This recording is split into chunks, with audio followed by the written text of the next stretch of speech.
Tervist! Minu nimi on Reijo Roos ja ma olen selle raamatu koostaja, Sinisild.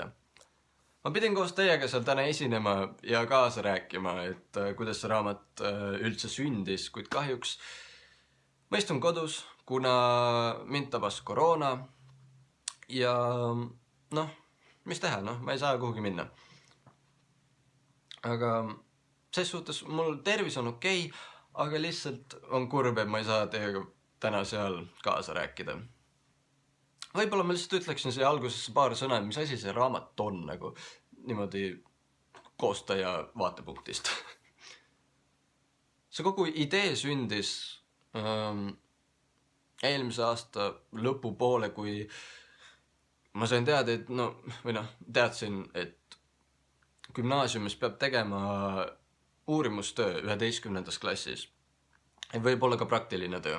Ja ma tegin praktilise töö. Mul oli kohe mõte olemas, et ma teen mingisuguse luulekogu. Seal oli palju selliseid erinevaid mõtteid, missugune luulekogu, kuid lõppude lõpuks sündis välja see Sinisilda.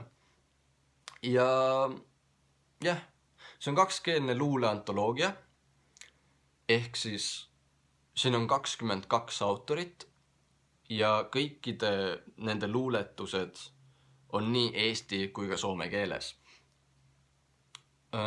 Ja need autorid, need on kõik eestlased ja nad räägivad oma luuletustes soomest või siis soomlastest või nagu see soome temaatika on see läbiv joon selles asjas. Põhimõtteliselt see ongi. Ja siis on seal ka järelsõna Jürgen Rooste poolt kirjutatud, hästi selline põhjalik ja seletab ka lahti, et mis see raamat seletab omalt poolt lahti, mis see raamat on ja ta räägib ka seal Eesti ja Soome luulemaastikust ja see on väga huvitav. Soovitan kogu raamatut. Aga hetkel ma olen hästi rahul sellega, kuidas see välja kukkus ja kuhu see on praegu jõudnud ja kus ta, mida iganes sellega veel tulevikus juhtub. Sest tuleb välja, et see on hästi nagu populaarne kingiraamat või inimestele väga meeldiks seda kinkida kõikidele enda Soome sõpradele ja Eesti sõpradele. Ja sellepärast ka kogu meie tiraaž, kogu 400 tiraaž on praegu lihtsalt 2 nädalaga, kõik on läinud, kõik on maailma peal juba. Nii et meil on raamatutest juba selline väike puudus. Aga me tegeleme sellega. Aga see on praegu minu poolt kõik, lihtsalt väiksed tervitused siit Tallinnast.